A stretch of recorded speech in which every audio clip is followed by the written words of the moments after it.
Hi everybody, I'm Lydia Crowder, and today on the Build Show Network, we're going to be talking all about skimming blades.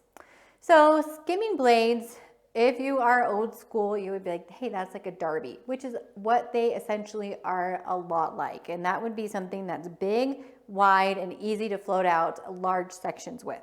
So when we look at kind of old school tools, derbies were typically like really big metal trowels, or they could be wooden trowels.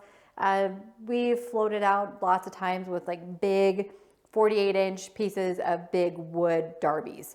Now, skimming blades came out, I want to say maybe about 10 years ago or so, maybe a little bit less.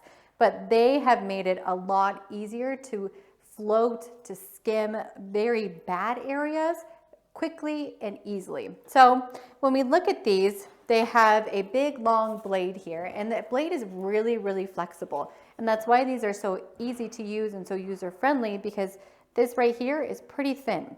You can also change these out. If you drop it, nick it, this is replaceable, and you can just change it out in here. So when we use these, we put our hands here, and then we're gonna pull down. And what this does is this whole blade here just goes ahead and floats and covers out our area. So we use these a lot for floating out areas with walls that are coming into each other. So like with remodels, say you have a whole house and you take a wall down and then you have kind of that cross section there between old and new. These are great for that. It's great for skimming over old textures. It's great for floating out bad joints. Essentially, they are kind of just like a big, giant, awesome knife. They also have blade covers, which we try and keep on, and we try and keep track of these as much as we can. They just kind of go over the blade there, and then it makes sure that your blade doesn't get damaged. And then this one's quite a bit bigger. They go all the way up to, I believe, a 60-inch. So you can get really, really wide with these. You can also knock down a level 5 if you're skimming out a lot of walls. Essentially, they're just really good for just about everything.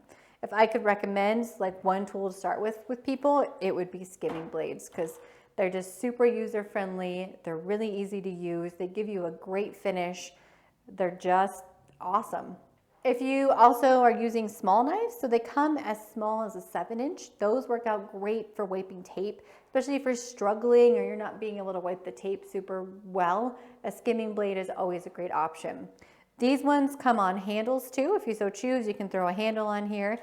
Columbia makes one that has nuts, so you can put it on a box handle, and then you can kind of break and work with it that way. But all in all, these are just awesome tools, super easy to use. Definitely my favorite go-to, especially with those spots where you just can't get it to look quite right. I'll usually grab a skimming blade out and fix whatever wonky is going on there. So that's kind of it for this week. Just running over one of my absolute favorite tools. You just can't go wrong with these guys. And I will check you next week on the Build Show. You can follow me on socials. I'm under Drywall Shorty at YouTube, Facebook, TikTok, and Instagram. There we go. Woo, it's a mouthful. Anyway, I'll catch you guys next week.